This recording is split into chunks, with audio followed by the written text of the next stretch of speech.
an original. From Story Studio Network.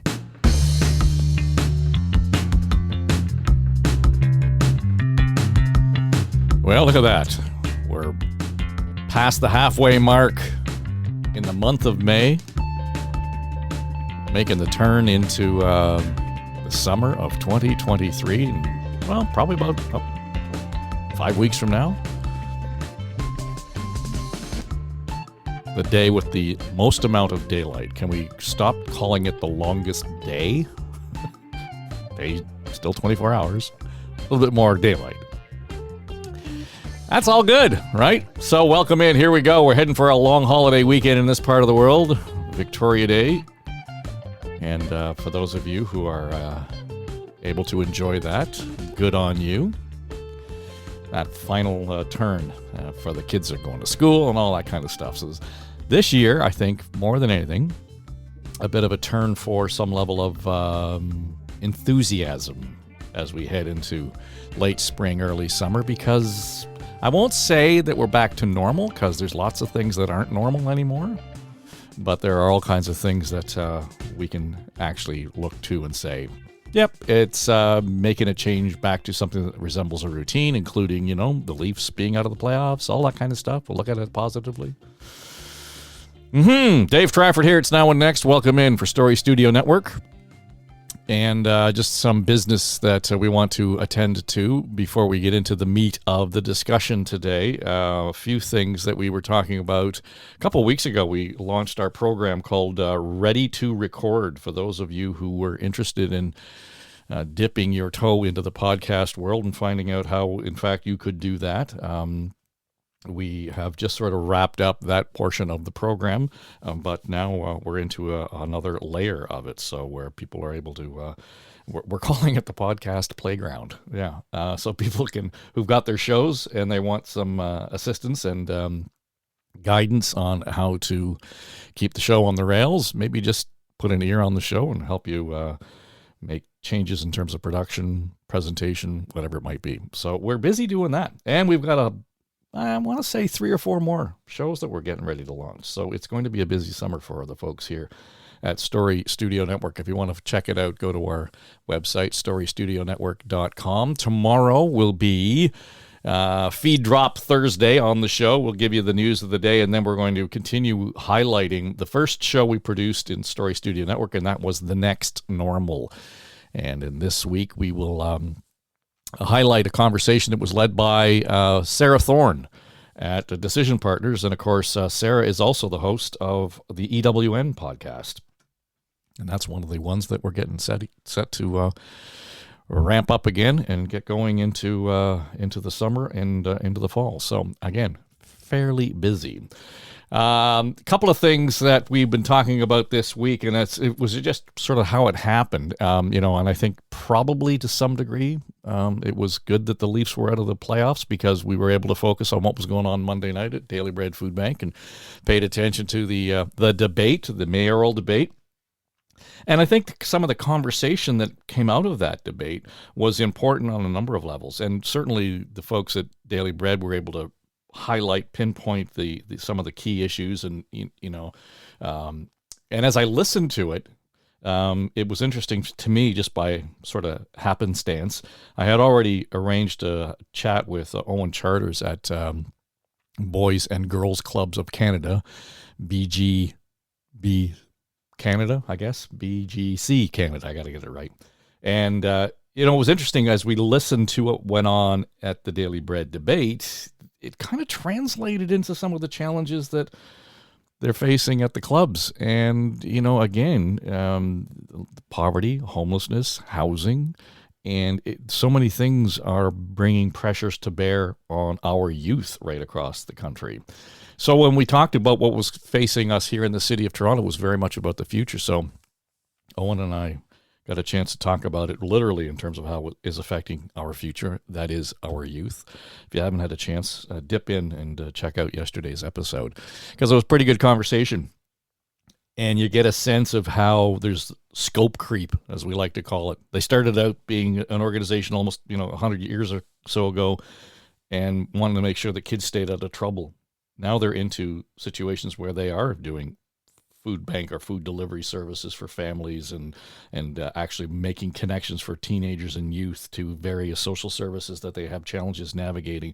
So it's gone well beyond, keeping kids busy and out of trouble. Certainly that's all about it, but it's expanded in so many other areas in terms of opportunity and finding opportunity for youth.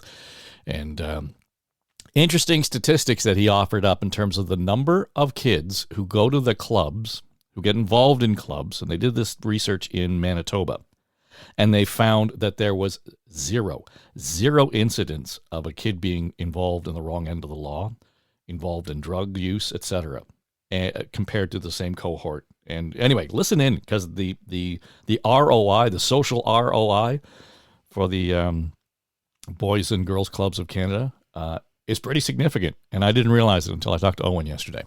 So put an ear on that. It was the Tuesday episode of Now and Next. All right, we do want to get into what went on at Daily Bread on Monday night. So we're happy to welcome in the CEO at Daily Bread, Neil Hetherington. You had a full house on Monday. It was a good crowd. It was. We had to add 200 chairs.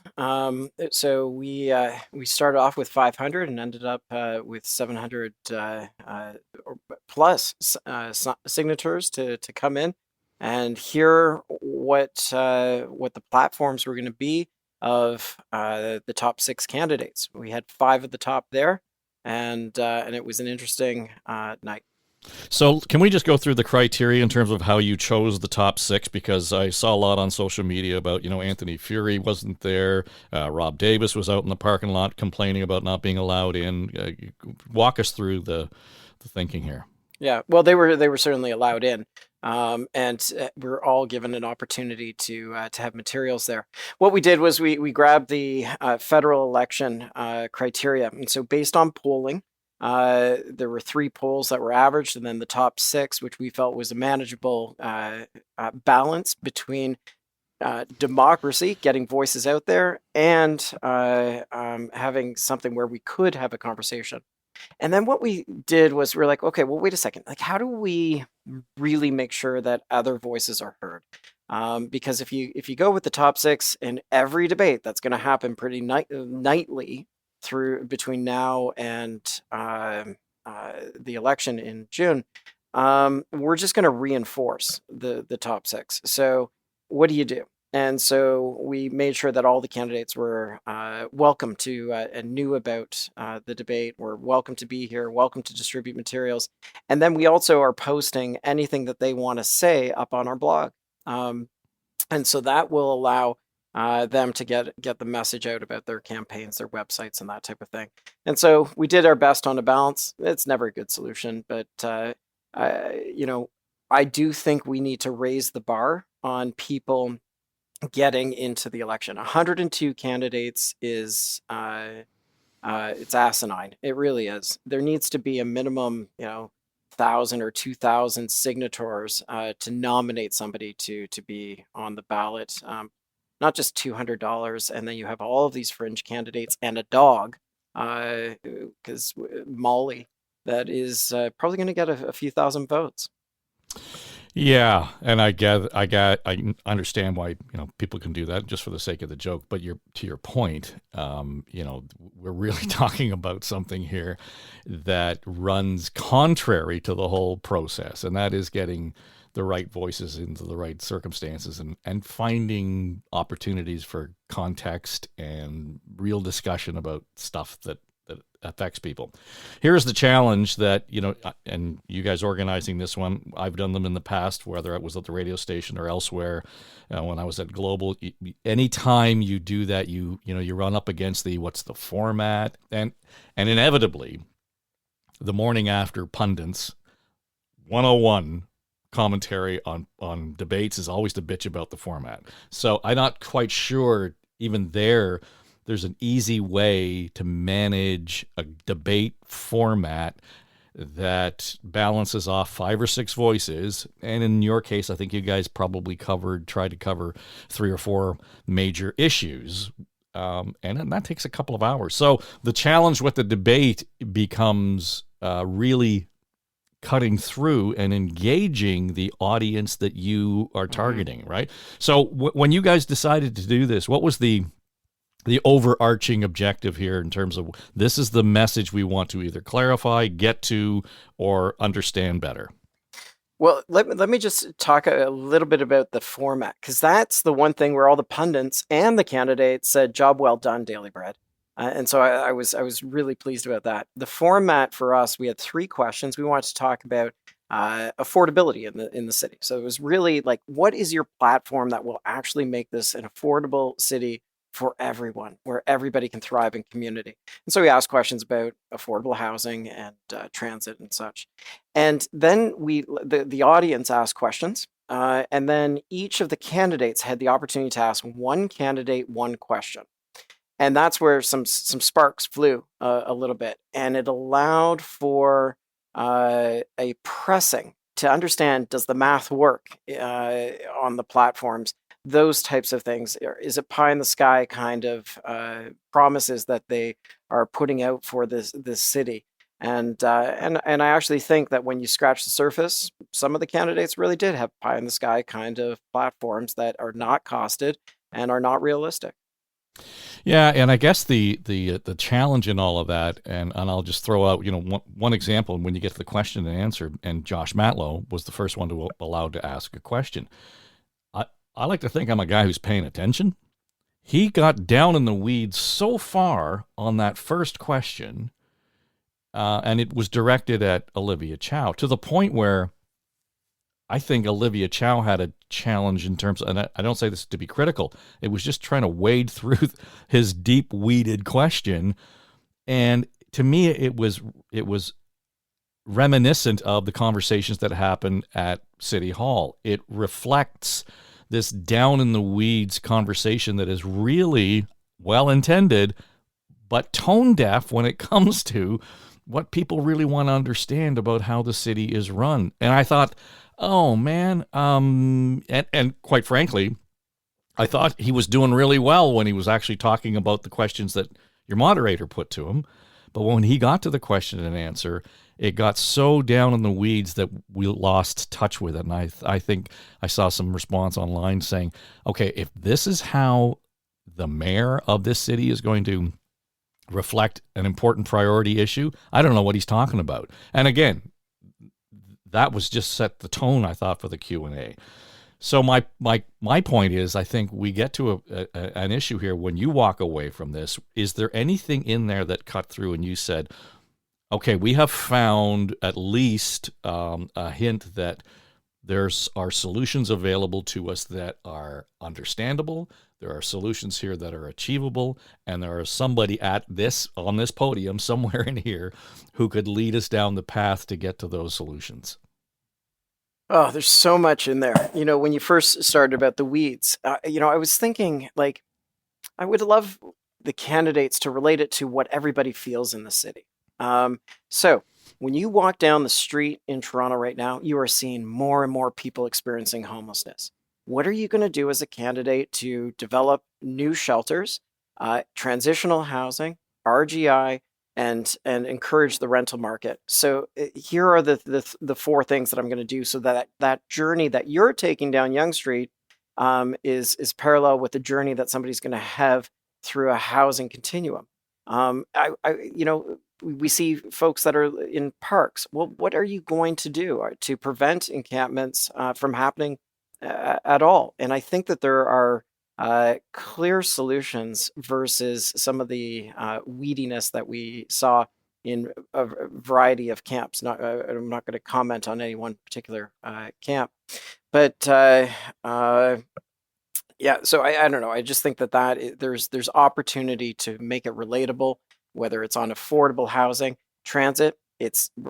People don't feel that it's safe. How are you going to make it safe as a mayor? Are you going to be the mayor that takes the subway like John Tory every single day to work and demonstrate that this is as safe? Are you going to have more eyes on the platform? Are you going to have platform guards? Things that people can clearly understand versus the nuanced policy of inclusionary zoning or multi-unit dwellings in a variety of neighborhoods. Those types of policies are important. I don't want to get but I think for this type of format, it's important for the city to know the basics. We've got problems, but we also have hope and solutions. Well, and on a couple of occasions, probably 3 at least of the 5, made comments about, I'm going to do more to support the food bank. I'm going to do more to make sure we have a citywide food drive. I'm going to do more to make sure that, the food drive we organized back in such and such, and with all these athletic stars or whoever was involved, that somehow that was a solution. Now, I'm not going to put you on the spot, but I'm just thinking, no, please do. Sweet, merciful baby Jesus, the last thing we need is to give you guys more runway. And I say that with all due respect, because you and I have talked about this so often, that really, in the federal government during the pandemic, put up $400 million or whatever it was for food banks. Great idea. But they patted themselves on the back as if that was the answer, and it's not. And they posed that as an answer to the problem. All they were doing is admitting there's a greater problem that we're going to have to service down the road, and nobody on that podium acknowledged that. In March, when April 4th, we had a press conference and we announced our March numbers, and they were horrific. 270,000 client visits, up from 60,000 3 years ago. And one of the reporters asked me the question, are you calling on government to provide you more funding? And I said, first, we don't take government funding. Second, no, we are not asking for money whatsoever. We're not asking for donations of food or of funds in this press conference. What we are doing is highlighting that we have something that is seriously broken, that is driving people to the food banks. So yes, I don't want more food to flow through the Daily Bread food bank. What I want is to decrease the lineups that we are seeing all across the city. And the way that you do that is through policies that provide for housing to happen now, and a public transit system that moves about. And I think thirdly, we want to make sure that there is a mayor that can be an ambassador and an advocate at Queen's Park and at Parliament Hill, because that's where social policy resides, and that's where fundamental changes need to happen. So given that answer, what did you expect out of this debate in terms of informing a path towards those solutions? Well, in the debate, I was looking for who could best work alongside each of those 2 levels of government. That's personally that I was looking for that. I was looking for concrete ways where concrete could get poured in affordable housing and actually get the things built. So just to stop you there, concrete beyond a concrete plan. That could have been a drinking game. I want to make sure that we that there are actionable items for the city. I do actually think that the city, by and large, has punched above its weight when it comes to affordable housing. When you think about how it's been downloaded and downloaded again. So the federal government was in affordable housing in the 90s, and to preserve the debt that they were spending at that point, they got out of the housing game and said, oh, it's better handled at the local level. And it's not. We got out of cooperative housing. We used to be a model for it across the country. We got out of it. And so the cities have been downloaded without tools to be able to make that happen. And but they have punched above their weight when they've committed to, I believe it's some $7 billion worth of housing between land and funding to be able to develop it. Are they developing it expeditiously? No. Are they shooting themselves in the foot when it comes to some of the enhanced building requirements? Probably. They're certainly shooting themselves in the foot when it comes to the bureaucracy associated with getting the housing built. Those are all problems that they have, are self-imposed problems that they have the ability to rectify. Yeah, when all that conversation around housing now was discussed and kicked around, and there are 1, 2, 3, 4, 5, 6, 7, 8, 9, 10, 11, 12, 13 sites. I'm just looking at the city's website right now. Not one of them is ready to go, and they started these conversations back in 2018 about all of these sites. The one that's most farthest along would be 777 Victoria Park and 405 Warden, or 705 Warden Avenue, both on parking lots near the subway stations, and the plan was to have construction start in Q2 of 2022. Nothing has happened since then.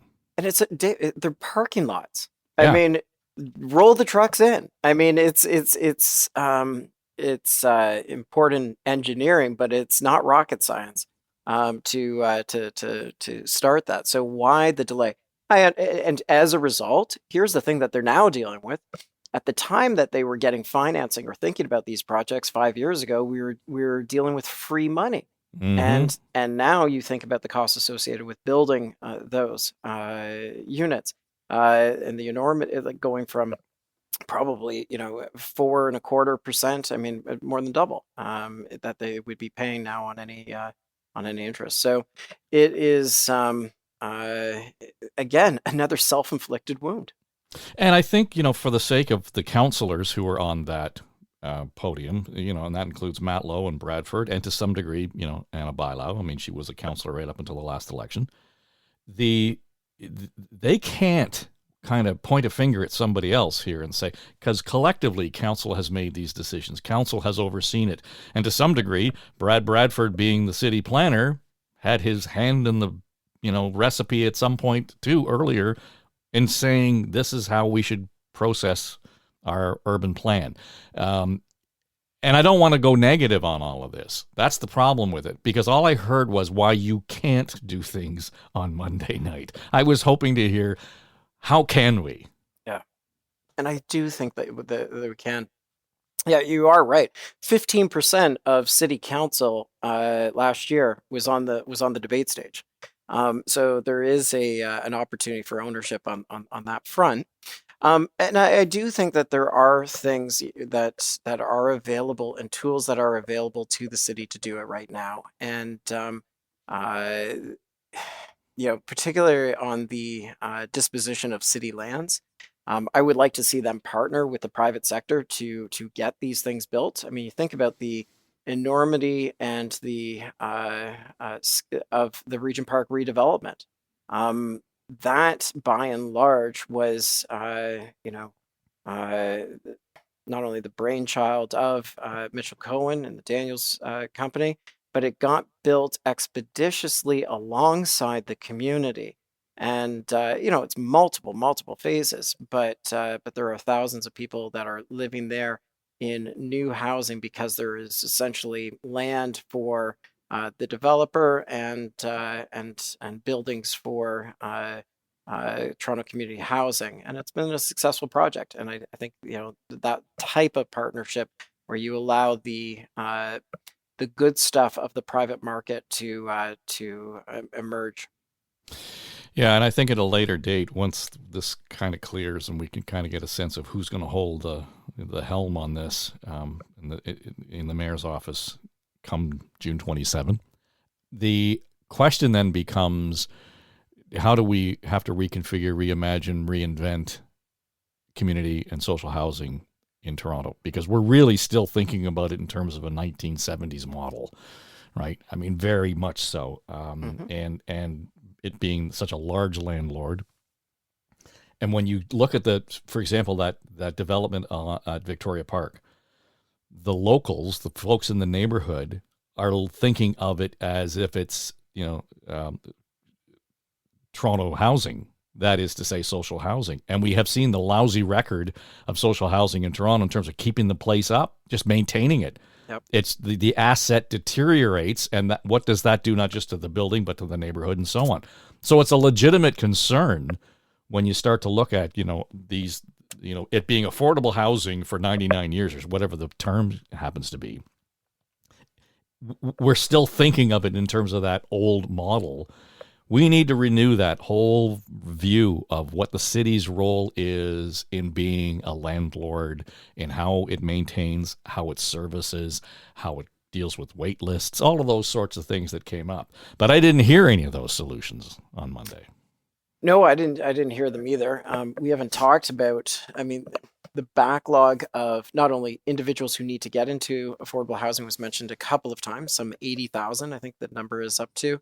The last I looked, and I'm sure this is way dated, it was something like $1 billion backlog on repairs. for Toronto community housing. And so there needs to be conversations about that. There needs to be conversations about the single units that Toronto community housing has, and is there opportunity to extract value from those so that more people can be assisted. There is no conversations there. These are all things within the city's power and preview to be able to do. And so I am anxious for them to unlock the potential. I think they've got to partner far better than they have. And if having government build things, I think you only need to look at Eglinton and the Crosstown to see that it doesn't always go as planned. Yeah, well, don't get me started. So, listen, Neil, it was good of you to join us, and we'll touch base as this progresses. I'll be curious to get your take on the outcome at the end of the campaign. So, congratulations on a great event and for putting it on, sort of setting the tone. As much and all as we may not have come away with the answers that we had hoped, or even a glimpse of solutions that we had hoped for. But good on you and your team. Thanks very much, Dave. All right, so it's always good to have Neil on the show. Encourage you to go and check out their website for more details on how you can help with their cause. And if you really want to drill down on some of the numbers that Neil was talking about, dailybread.ca. All right, so in this segment of the podcast, I want to just kind of go through some of what constituted debate on the Monday night. There was very little good coverage of it, unless you watched it live and sat through it for 2 hours. But I want to get more at the point around what we should expect of these candidates. Not who won or lost, who had the mighty blow, but let's listen to how they performed and who they pointed their questions at. Right? Who was that? Who was their target individually? A lot of conversation, though, as Neil said earlier in the podcast, was around the math. And, I'll give him credit. Josh Matlow, at least, said out loud he was going to raise taxes. When it comes to paying for things, I may be the only mayoral candidate in history, and Brad, I'm sure, will remind me of this, that actually said taxes out loud, because we have to be honest that if we're going to fix things, if we're going to change the status quo, we need to invest in our communities again. Yes, he's right. We need to invest in our communities again. And where does that money come from? And there's a larger question there that we've talked about a lot in terms of how Toronto stands on its own financially. And that's going to require a new relationship with the province and with the feds. On the one hand, where increased taxes sounds scary, it inoculates a guy like Matlow when he goes to Queen's Park or he goes to Parliament Hill and says, we need a new relationship here. We realize that we need to carry our weight. We need to, deal with our own baggage. So, okay, we're going to raise taxes and make sure that we're doing our fair share. But that still doesn't cover the gap. So it gives him a bit of an argument's sake there. Now, how will that fly? Who knows? The whole question around this debate, as Neil pointed out, was focused on affordability. And let's face it, whether it's about joblessness or poverty or homelessness or transit, it's about affordability. And to really stabilize the economy, it's about housing. And that was almost the first thing out of Olivia Chow's mouth. But at the heart of it is building housing, the city of Toronto getting back in housing business, because we have been absent for far too long. We have not built any housing whatsoever, and it's time that we start.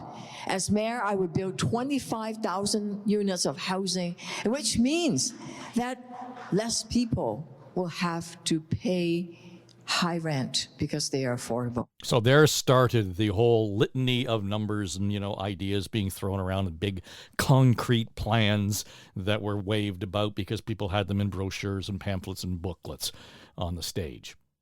The matter of how do you accomplish that is the question. And it was a question that went unanswered. there were all kinds of platitudes. Let's just take, for example, Mitzi Hunter on housing. We need to make sure that everyone has a place to live. No kidding. Let's listen again. We need to make sure that everyone has a place to live. Housing is a human right.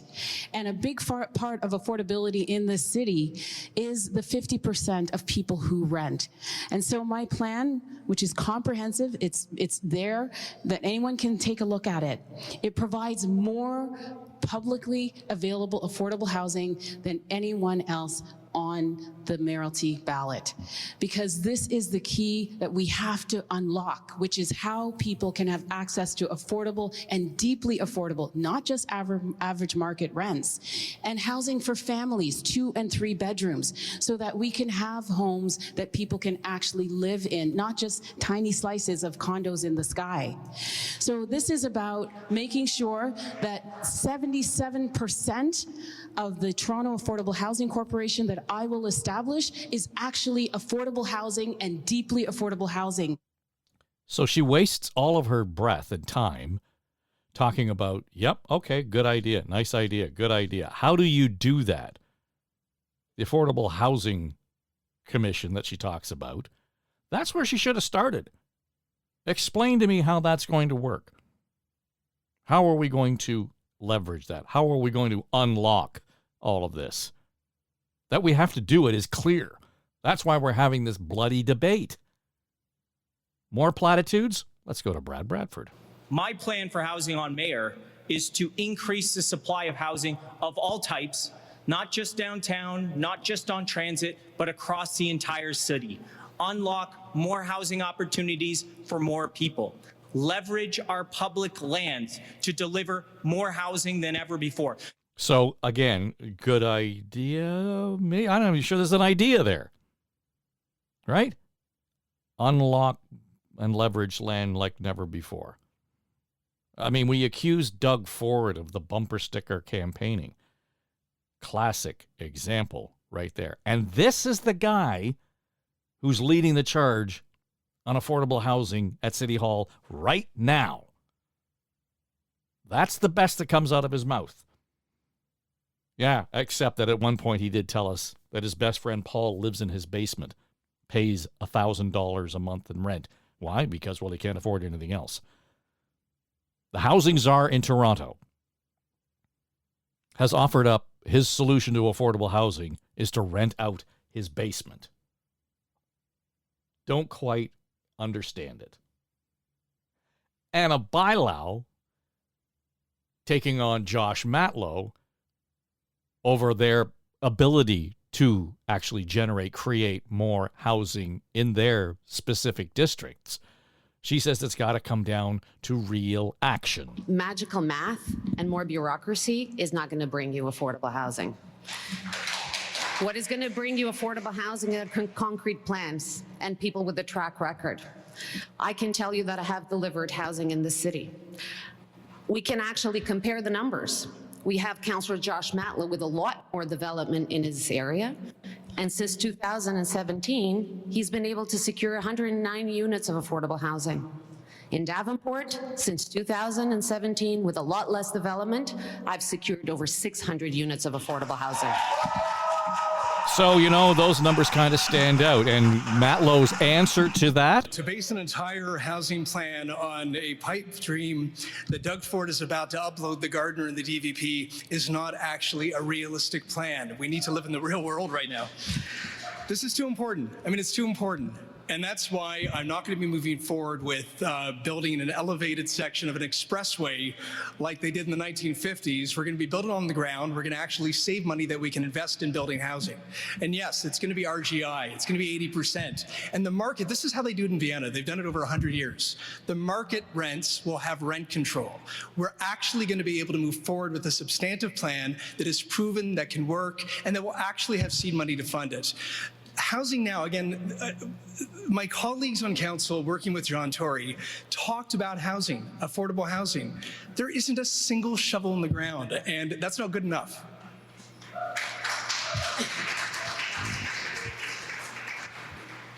We're missing the point here. Young people in our city can't afford to live here. They're leaving our city, and that's going to affect our ability to attract and retain talent in our city. Toronto is facing a hollowing out because the rents are just simply too high and they're unaffordable. People in their 40s have to get a roommate just to have an apartment. And so the affordable housing plan that I have is based on building more affordable housing that is city-owned and rented, or is provided as affordable home equity so that people can afford to own a home and stay in the city on a long-term basis. And so, you know, we've got to get to the root issue, and we got to stop the bickering and get on with building, because people in this city are at a crisis point and they cannot afford the rents. My plan does cap rents on city-owned housing units. It does provide units that are supported as well. So let's get on with making sure people have a place to live in this city. It's not really a plan, though, is it? Right? Capping rent is okay. You got to have the units first. How many are we going to have? Where are they going to be? How are we going to build them? Do we have the capacity to build them? We know right now that across the province, capacity in the construction industry is an issue. Nobody, and I mean nobody, brought that up in this conversation. Nobody. There was a slight backhanded reference to skilled labor. And I say that was it, skilled labor. That was the comment. And it wasn't even in the context of capacity. So what do? Well, Matlow was quick to look at, how he was going to save money by not rebuilding the elevated Gardiner. He's going to tear it down, somehow thinking the math works out that that's where he's going to save money. Brad Bradford, for his part, kind of tired of what I think Anna Bailão was talking about, magical math. We don't need more plans and fictitious numbers based on incorrect math. And this is the worst type of politics. When you get into a campaign and you start preaching about the math, you're not actually going to deliver anything. You're not being honest. Josh Matlow's plan is off by a factor of 10. He says he'll deliver 15,000 units. The math works out to a measly 1,500. This guy has made a career of opposing housing in Midtown. He takes an affordable housing site on Merton in a 30-story neighborhood on a $1 billion transit line, and he knocks it down to 15 stories. I have to go to council to pile on the density so that we have more affordable housing options for more people. Don't trust NIMBYs like Josh Matlow. He's never been there on housing. He's got a failed track record. We don't need more of that. We need people who will take real action to deliver real supply to make life in this city more affordable. So when you look at it from that perspective, he's right. The number of units, and Bailão pointed to it, real units over that same period of time, about a sixth of what they landed in her riding, her ward in Davenport. So, he can say all he wants about fictitious plans about uploading the Gardiner. That's complete obfuscation. The point is, where are you on that level of density? This is Midtown Toronto, along a subway line or along the new Crosstown LRT line. The irony is we might get more housing built along there than before the time we actually get a LRT running.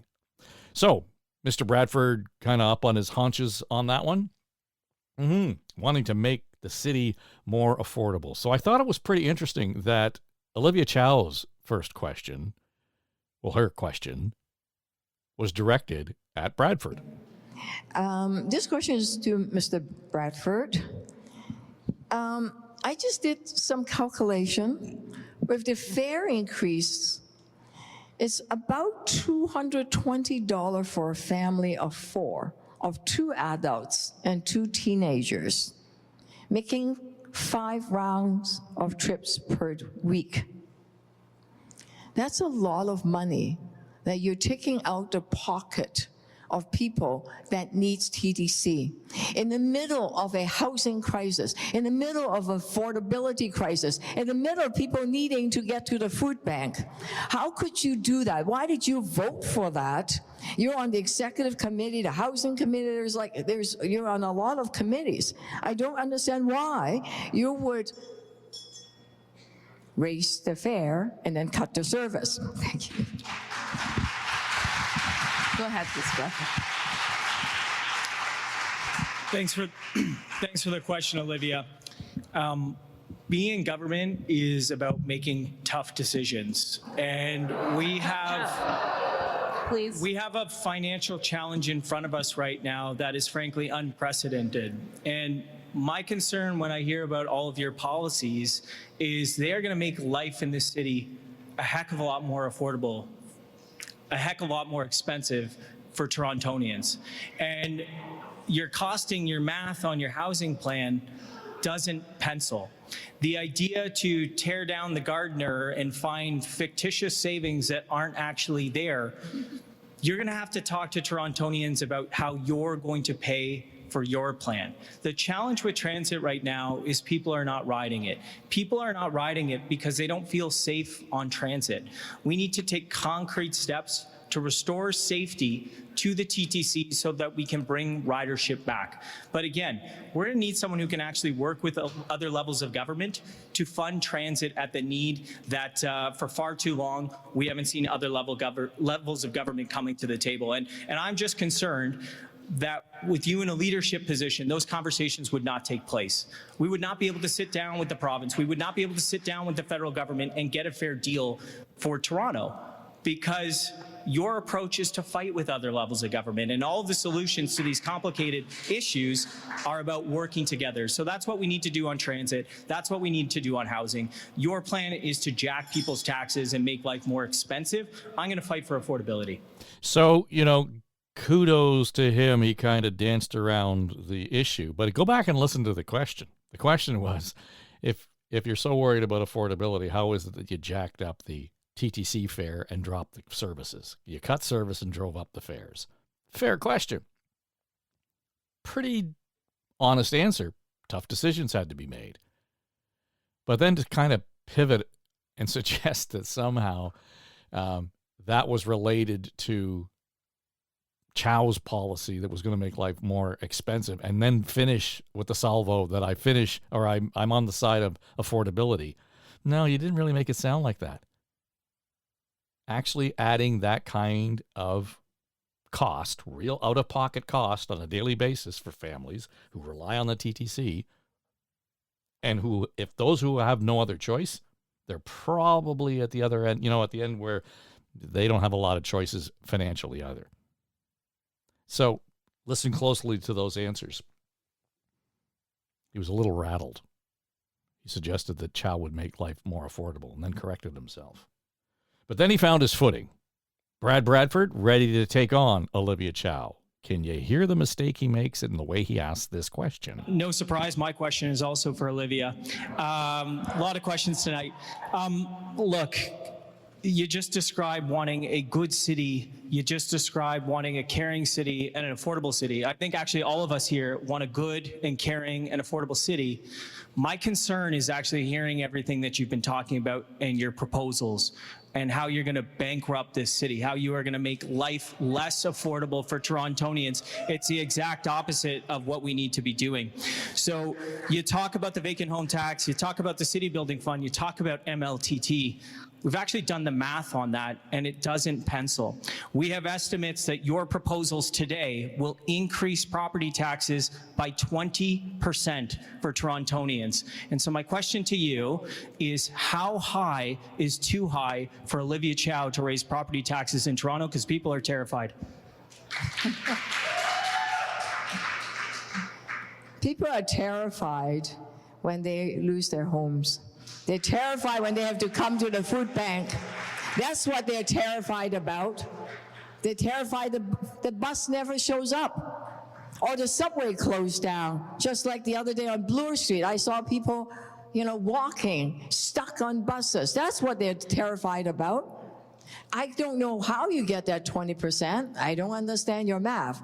Let me tell you about the land transfer tax. I'm not raising any of it for people that are buying homes that are under $3 million. Nothing is going to change. But the only thing that will change are those that actually can afford to buy a home that is about $10 million or $5 million. And it's only 2%. 2 out of 100 people that will have to pay a bit more, okay? That is my plan. And I am raising the vacancy home tax, because if you're speculating, leaving a home vacant, you should pay more than 1%. You should pay 3%. I am raising it. I'm not ashamed of it. Vancouver is 5%, okay? I'm raising it to 3% so we can get some of the funds. And if you add it all up, it's balanced. Thank you.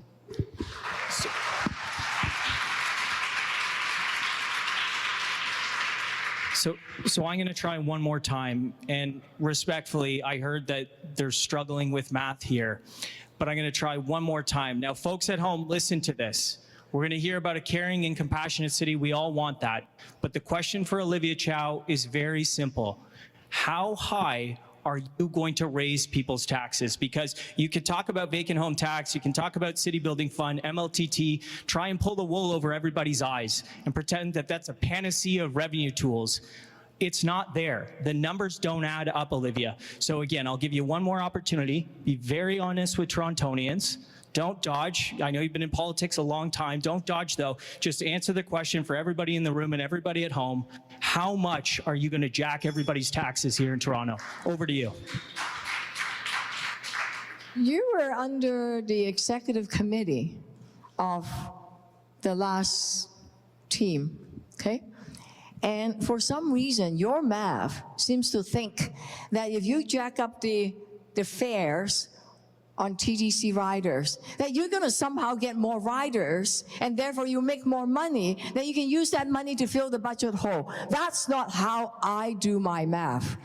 I do my math based on what people want and what people need. And of course, at the core of it, it's about affordability. Homeowners, some of them are cash poor, house rich. They can't afford a huge property tax increase.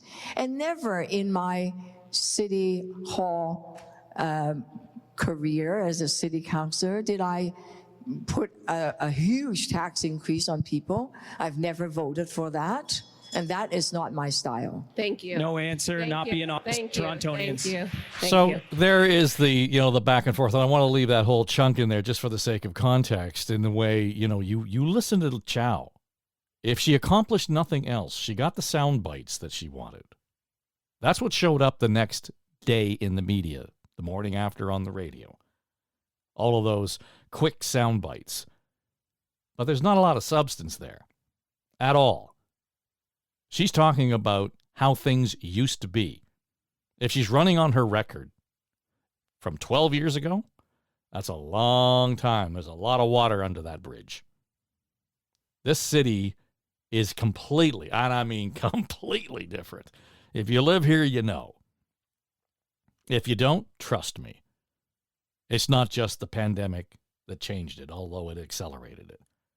And here we are. So to talk about being able to budget through that rear view mirror lens, there's not a chance that that should fly. I'll give her credit at that level. Here we go. But there still is the reality of Toronto struggling to pay its own bills. Anna Bailão, like all the other candidates, targeted her question at Olivia Chow. Thank you. And my question is to Olivia as well, because I think we're all trying to understand the math that really doesn't work. And you've already indicated that you will be raising tax to fund your proposals. The city is also with a $1.5 billion budget hole that would require almost 39% of a property tax increase. So with an affordability crisis, how do you justify increasing taxes and making life more affordable for people?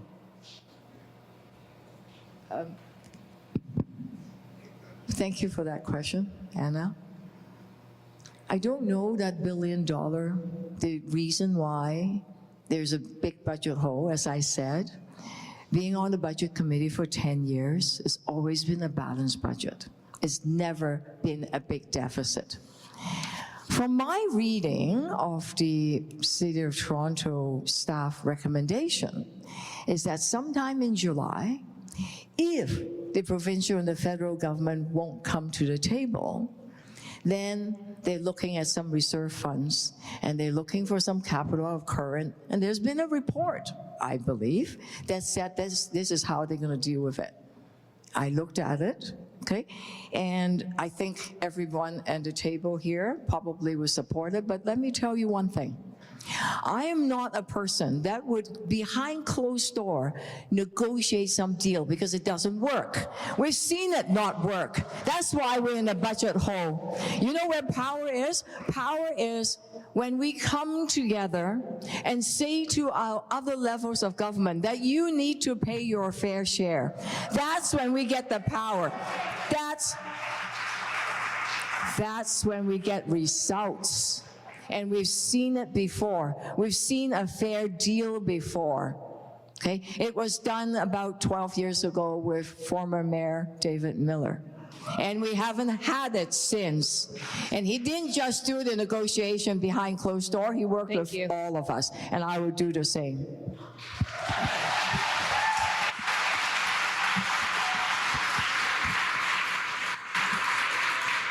Olivia, it's actually concerning that you don't understand why and how and where it's coming from, the $1.5 billion hole in our budget when you're running for mayor of Toronto. We also have a $46 billion pressure in our budget that we're going to need to tackle. You've been building the NDP party. We've been building a city.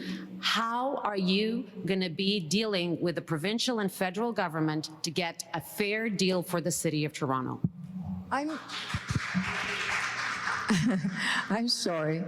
The time that I've been not in government, I was building people up. I was training them how to get their voice, become effective, to make changes, to get the government to do what kind of change they need.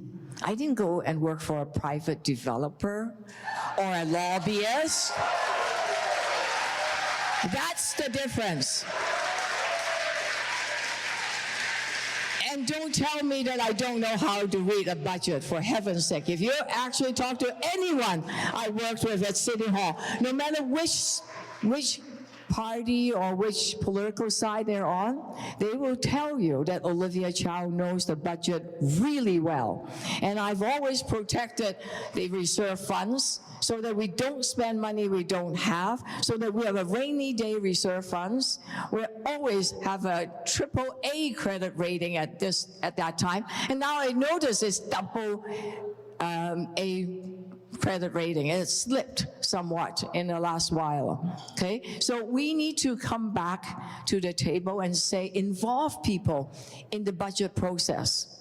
Not just behind closed door. Ask people what they need, build it together with them, because that is how a good city, a caring city, a more affordable city can be built, where everyone feel that City Hall works for them and not the other way around. So, again, we're going to get into that whole question of rhetoric, and it's politically very astute and well-balanced. But to hear Chow, that's the tone you will get at City Hall. Is that what you need? Maybe someday you do. But it didn't answer the real question, nor did it actually address the issue that Bailao was bringing up. There is a $1.5 billion hole in the budget.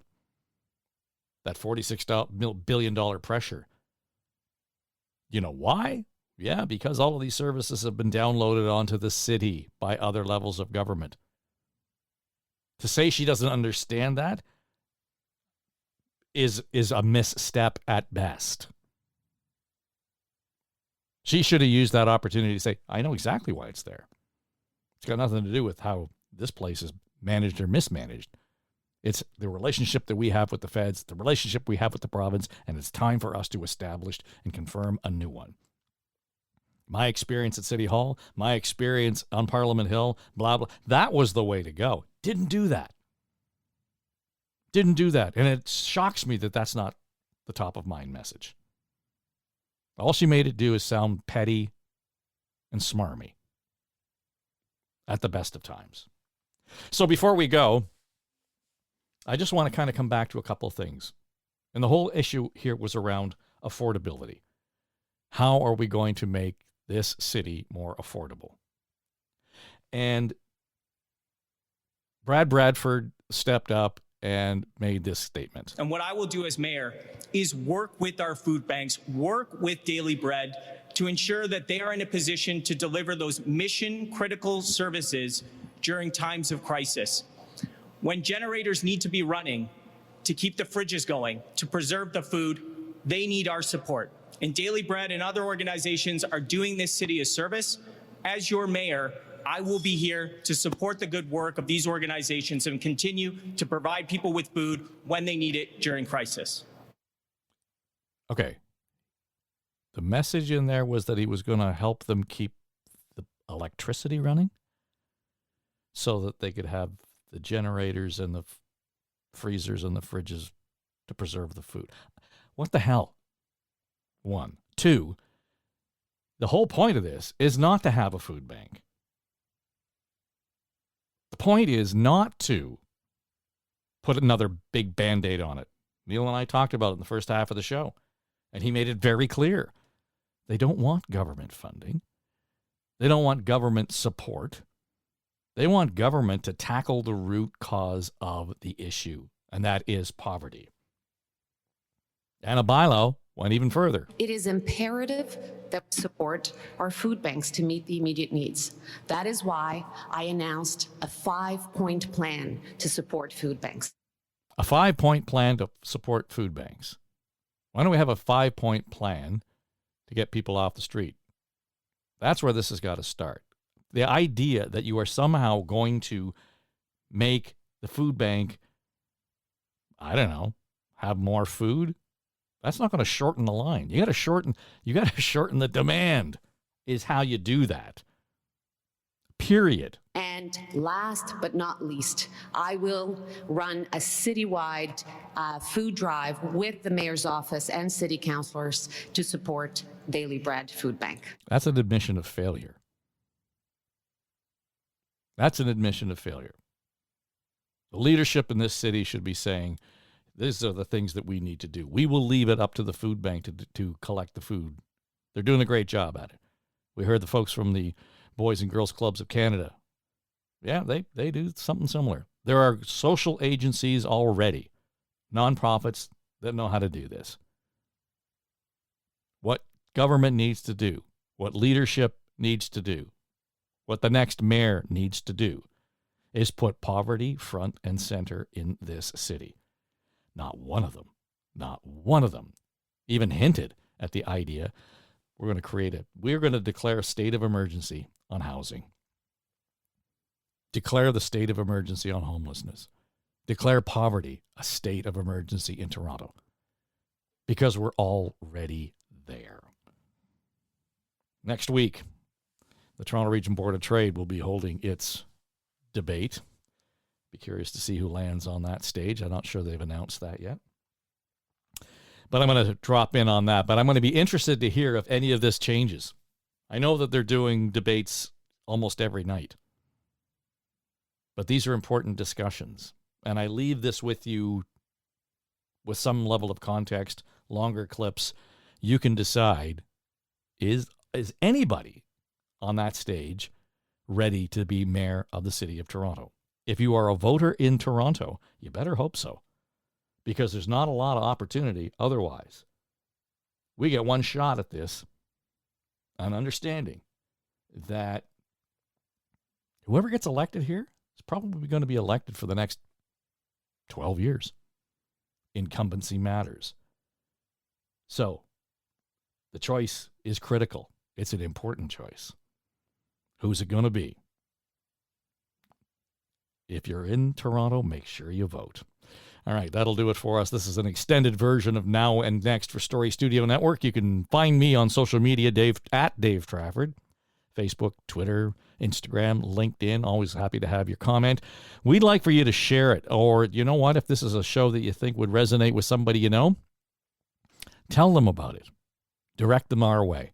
And we'd be grateful to have them putting their ears on it. And if you've got a comment, leave it wherever you listen to the podcast. And if you're on Apple, give us a rating, because that just makes it easier for other folks to find the show. That'll do it. It's Now and Next. Tomorrow is Thursday. That means it's Feed Drop Day. And we'll continue, as I said, our conversation around the next normal right here on Now and Next for Story Studio Network.